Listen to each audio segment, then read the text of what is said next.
నిన్న మొన్నటి దాకా ఆంధ్రాల తుఫాన్ జయంగా ఆగమాగమయ్యింది. ఊర్లన్నీ చెరువులైనాయి, పల్లెలు మునిగినాయి, పబ్లిక్ రోడ్ పాలయ్యిర్రు. సర్కారోళ్ళు కూడా అంతే. నీళ్లు రాకముందు ఆనకట్టేసినట్టు తుఫాన్ వస్తుందని ఎరకగానే అన్ని తీర్ల జాగ్రత్తలు తీసుకుర్రు. అట్లా వరదలల్ల తిప్పల పడుతున్న పబ్లిక్కు ఆసరైన సహాయక సిబ్బంది కష్టమైతే మరవలేందబ్బా. రాయలసీమకు కరువు, కోస్తాంధ్రకు తుఫాను పరువు. కరువు కష్టాలైతే తీరుతున్నాయి గాని తుఫాన్ బాధలైతే తప్పుతలేవు అబ్బా అక్కడి పబ్లిక్ కు. అవు మరి తుఫాన్ చేయంగా కోస్తాంధ్ర అంతా పదేడిట్నే అతలాకుతలం అవుతుంది. అయితేనే ఈ ఏడు కూడా అబ్బో మోంతా తుఫాన్ చేసిన ఆగం చిన్నదా మరి. వారంలో ఆగం చందనం. వరదలల్లో ఇటుకబట్టినోళ్ళు, నీళ్లలో మునిగినోళ్ళు, ఇళ్లలో ఉండలేని వాళ్ళను బయటికి గుంజుకొచ్చేటందుకు, మంచి తావులకు పంపించేటందుకు మస్తు తిప్పలా పడ్డారు చాలా మంది దానిక. అగో అసొంటి వాళ్ళందరికీ సన్మానం చేసిండు ఇవాళ సీఎం చంద్రబాబు నాయుడు సారు.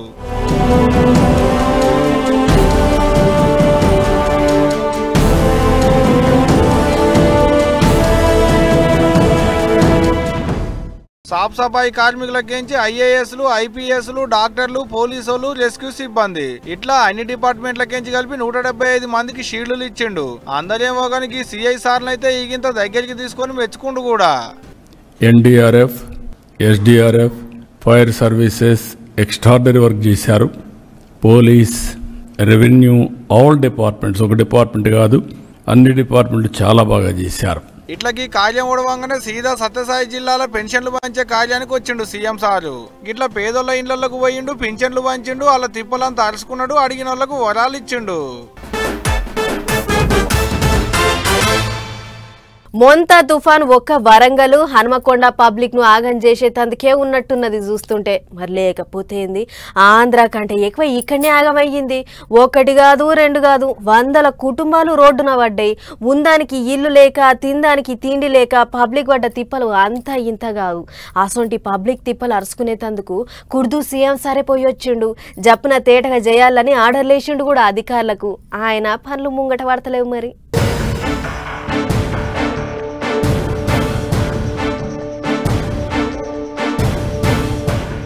పాత వీడియో కాదుల్లో కొత్తదే. వానలు ఆగినాయి, వరదలు తగ్గినాయి, అయినా బజార్ల పోయింటి నీళ్లు మాత్రం పోలేదు. ఇంకా బజార్లన్నీ చెరువు. నీళ్లలోనే నడుచుకుంటూ పోవుడు, నీళ్లలోనే సైకిల్ వేసుకొని వచ్చుడు, నీళ్లలోనే మంచినీళ్ళ క్యాన్లు ఎత్తుకొచ్చుకున్నాడు. గిట్లున్నాయి ఇప్పుడు మరి హనుమకొండల పబ్లిక్ పరిస్థితులు. బియ్యం కూడా పోయినాయి, 2-3 క్వింటాలు బియ్యం పోయినాయి. ఏం లేవు సార్, ఇప్పుడు తినడానికి కూడా ఏం లేవు ప్రస్తుతానికి. అన్ని పోయి ఇప్పటివరకు కూడా వాటరే ఉంది చూస్తే. అటు వాటర్ బాటిల్ కానీ ఏమైనా తింటారా ఉన్నారా అని చెప్పి ఎవరు కూడా పట్టించుకుంటూ లేదు సార్. ఇంతవరకు అయితే 3 రోజులు ఉన్నాం సార్ మేమైతే. కొట్టకపోయిన బండ్లు, ఆగమైన సామాన్లు, పనికి రాకుంటైన టీవీలు, గాలి పంకలు, వాషింగ్ మిషన్లు, ఫ్రిడ్జ్లు, ఇరిగిన మంచాలు, తడిసిన సరుకు సౌదాలు, బయటపడ్డ గిన్నెలు, బోళ్ళు, బురదైన కట్టుబట్టలు, తడిసి ముద్దైన పక్క బట్టలు, ఇండ్లన్నీ బురద యాడిదాన్నే.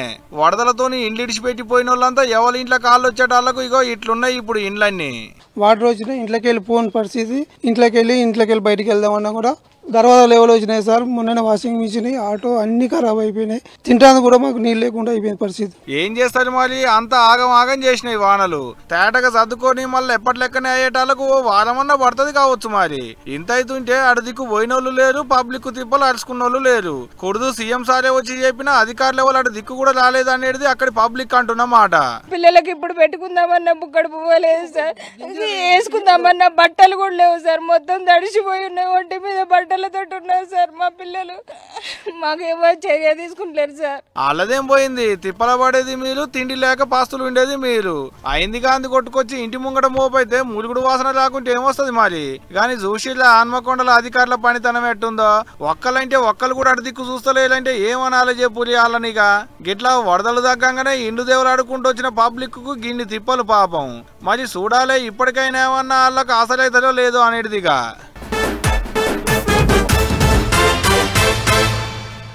మొంతా తుఫాన్ జయంగా 2 తెలుగు రాష్ట్రాలు గజ్జన వణికిపోయినాయి. నసీబ్ మంచిగుండి పాన నష్టం పెద్దగేం కాలేదు కానీ పంట నష్టాలతో పాటు రోడ్లు శాన దిక్కులా ఖరాబ్ అయినాయి. సరే ఏ మారుమూల పల్లె రోడ్డు అంటే ఏమో అనుకుందాం కానీ హైవే రోడ్లనైతే ఏంటనే పట్టించుకోవాలి. కానీ అధికారుల లాపరవజయంగా జనం గీ తీర్ల అవస్థలు పడుతుర్రు. వర్రి వాళ్ళే పోతారు, వంటక తిని మేమే పోతాం అన్నట్లే ఉంది కదా అధికారుల పనితనం. మొన్నటి తుఫాన్ దెబ్బకు చిట్యాల రైల్వే బ్రిడ్జి కింద నీళ్లు జామై 4 ఒద్దులు. ఇక చూడరు ఎట్లుందో పెద్ద చెరువు లెక్కనే తయారై అటు ఇటు పోయేటోళ్ళకి మస్తు తిప్పలు అవుతుంది. అయినా కూడా అధికారులు అటే అంకలు చూసిన పాపాన పోతలేరు. అదేమన్నా మారుమూల పల్లె పోయే రోడ్డు అనుకుందామా అంటే లేదు. హైదరాబాద్ నుంచి విజయవాడ పోయే తొవ్వ మస్తు బిజీగా ఉంటది. బండ్లు సూత రికామ్ లేకుండా తిరుగుతుంటాయి. అట్లయినా సరే అధికారులకు చెవు మీద పేరు వాడినట్లేదు. దీంతో నరకం చూస్తారు అటు దిక్కు ప్రయాణం చేసే జనాలు. అప్పటిదాకా రూవడి మీద పోతున్న బండ్లు ఈడికి రాగానే స్లో అవుతున్నాయి.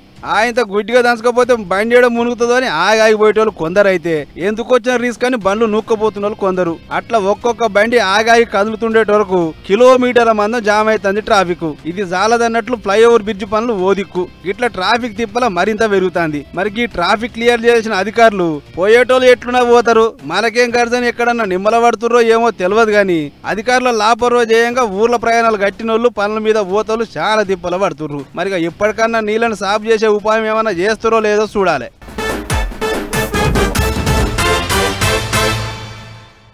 ఏడాది సంధి హైడ్రా పేరింటే చాలు హడలిపోతుర్రు జనాలు.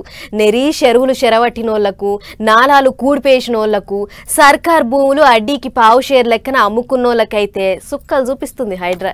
అగో అట్లనే ఇప్పుడు మియాపూర్ దిక్కున్న కొన్ని ఇండ్లను కూడా సీఫ్ సాఫ్ చేసిర్రట. మరి ముచ్చటేందో పూరాగా అరుసుకొని వద్దాం పార్రి. ఈ హైడ్రా చల్లకుండా ఏం మోపైందమ్మా పట్నంలా. దొంగీలు కట్టిరని ఎరుకైతే చాలు లంకిన్లు అందుకొని ఉరుకుతారు, అడ్డం పడేసి సాఫ్ చేస్తారు. అసలు ముచ్చట ఏంటంటే మియాపూర్ సర్వే నెంబర్ 100 సర్కారు భూమి ఉంటే ఆ జాగల 5 అంతరాల బిల్డింగ్ లేపిండో పనిమంతుడు.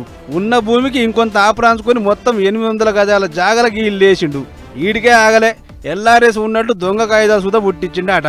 ఇక కాగితాల కల్పలు చేతులు పడగానే మనల్ని ఎవడరా ఆపేది అని దన్న 5 అంతరాల బిల్డింగ్ లేపి పెయింటింగ్ జోరు చేపిస్తాడు.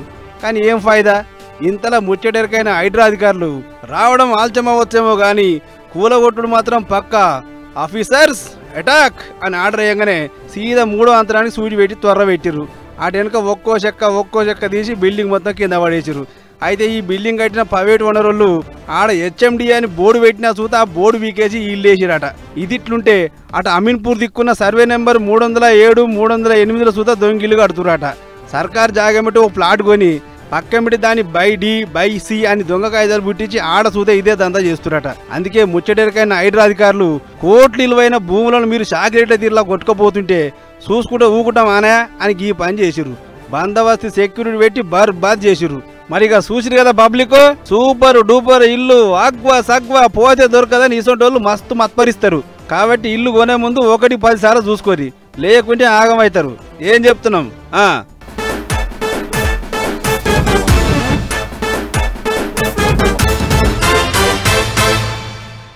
ఓట్లు దగ్గర పడుతున్నాయి కదా, ఇక లీడర్లు కూడా జోరు పెంచిర్రు. రువ్వడి మీద ప్రచారాలు చేస్తుర్రు. చివరి పంచు మనదైతే ఆ కిక్కే వేరప్ప అన్నట్టు ఓట్ల ముంగట పెద్ద లీడర్లు దిగిర్రు ప్రచారానికి. షై పార్టీ తరఫుకించేమో CM Revanth Reddy sir, car party తరఫుకించేమో కేటీఆర్ సారు రోడ్ల మీదకొచ్చి రోడ్ షోలు చేస్తుర్రు. ఇవాళ ఎక్కడెక్కడ నడిచిందో ఒక్కసారి అరుసుకునొద్దాం పార్రి. జూబ్లీ హిల్స్ ప్రచారం 3 పార్టీలు 6 బజార్లు అన్నట్టు మస్తు లంచ్ మీద నడుస్తుంది. రెండో నాడు బోరబండ ఎర్రగడ్డ డివిజన్లలో ప్రచార రథం ఎక్కి రోడ్డు షో చేసిండు సీఎం రేవంత్ రెడ్డి సారు. 2 ఏళ్ల ఏలుబడిలో వాళ్ళు ఏమేం చేసిలో చెప్పుకుంటూనే పడిపడిన పార్టీలను చాపించిండు ఈ తీరుగా. కేసీఆర్ గారు 10 ఏళ్లు ముఖ్యమంత్రిగా ఉన్నాడు కదా, మరి ఈ సమస్యలు పరిష్కారం కాకపోవడానికి, బోడబండలో సీసీ రోడ్లు రాకపోవడానికి, ఈ ప్రాంత ప్రజలకు తాగునీళ్లు లేకపోవడానికి, మీరేసుకున్న గుడిసెల మీద కరెంటు వైర్లు పోవడానికి కారణం బీఆర్ఎస్ దొంగలు కాదా? ఇవాళ బిల్లా రంగాలు ఆటోలలో వచ్చి మీ సమస్యలు మేం పరిష్కరిస్తామని ఇవాళ బిల్లా రంగాలు చెప్తున్నారు. సుల్తాన్ నగర్ లో ఉన్న హనుమంతుల గుడికించి జనప్రియ వరకు రోడ్డు షో చేసినాక సడక్ల మీద పెట్టిన మీటింగ్ లో మాట్లాడుకుంటా గీ ముచ్చట్లు చెప్పిండు. చదువుకున్న యువకుడు రాజకీయంలో కొత్త నేతలు నవీన్ యాదవ్ కు ఓట్లేసి గెలిపిస్తే జూబ్లీ హిల్స్ ను అలికిపూసినట్టు చేస్తామనుకొచ్చిండు సీఎం సారు. సొంత చెల్లెలకు అన్నం పెట్టలేదంట కానీ సినిమా బిడ్డకు బంగారు గాజులు చేపిస్తా అన్నాడట. ఓరి సన్నాసి, నీ తోడబిట్టిన చెల్లెలు, నీ సొంత చెల్లెలు ఆస్తి ఇవ్వాల్సి వస్తుందని ఇంట్లోకెళ్ళి బయటకు పంపించినవని ఇవాళ నీ సొంత చెల్లెలు మా పాలమూరు జిల్లాకు వచ్చి ఏడిసింది నిన్ననే. ఇటు కార్ పార్టీల ప్రచార రథం రెహమాన్ నగర్ లో తిరిగింది. కార్ పార్టీ ముఖ్య లీడర్ కేటీఆర్ సార్ రెండో నాడు కూడా ప్రచార రథం ఎక్కిండు. మూల మీద పెట్టిన మీటింగ్ లో పొట్టు ముచ్చట్లు చెప్పిండు పబ్లిక్ కు. ఏమేమి రద్దయినాయి ఒక్కసారి నేను మీకు చెప్తా. కేసీఆర్ కిట్టు రద్దు చేసిండా లేదా? వస్తుందా అయింది? కేసీఆర్ కిట్ వస్తుందా లేదా? రంజాన్ తోఫా వచ్చిందా? రంజాన్ తోఫా వచ్చిందా? బతుకమ్మ చీర వచ్చిందా? క్రిస్మస్ కానుక వచ్చిందా? తులం బంగారం వచ్చిందా? ఊర్లలో రైతులకు 15,000 వచ్చిందా? ఆడపిల్లలకు స్కూటీలు వచ్చినాయా? మరి ఏం చూసేయాలి ఓటు? వాళ్ళు ప్రచార రథాలకి రోడ్డు షోలు చేస్తుంటే పువ్వు పట్టేళ్ళేమో సందులు గొంతులు తిరుగుకుంటా ఓట్లు అడుగుతున్నారు ఇంటింటికి పోయి. ఇట్లా ఎలక్షన్లు రోజు కింద దగ్గర పడుతుండేటాళ్లకు ముఖ్యమైన లీడర్లు వాళ్ళ క్యాండిడేట్లను గెలిపించమని అడిగేటందుకు బయటకు వచ్చిర్రు అన్నట్టు. మరి చూడాలే ఏమైతుందో. పొద్దున స్కూటీ మీద ఆఫీస్కి వస్తుంటే చెక్ పోస్ట్ కాడికి రాగానే రెడ్ సిగ్నల్ పడ్డది. ఇక చూడుర్రి అన్ని బండ్లు చాలు మీద ఉండుతోని బండ్ల పొగ బయ్యమని లేచింది.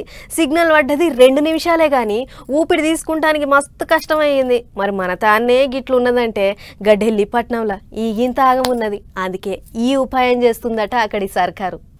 మొత్తానికి ఢిల్లీ సర్కారు జరంత గొట్టు నిర్ణయమే తీసుకుంది.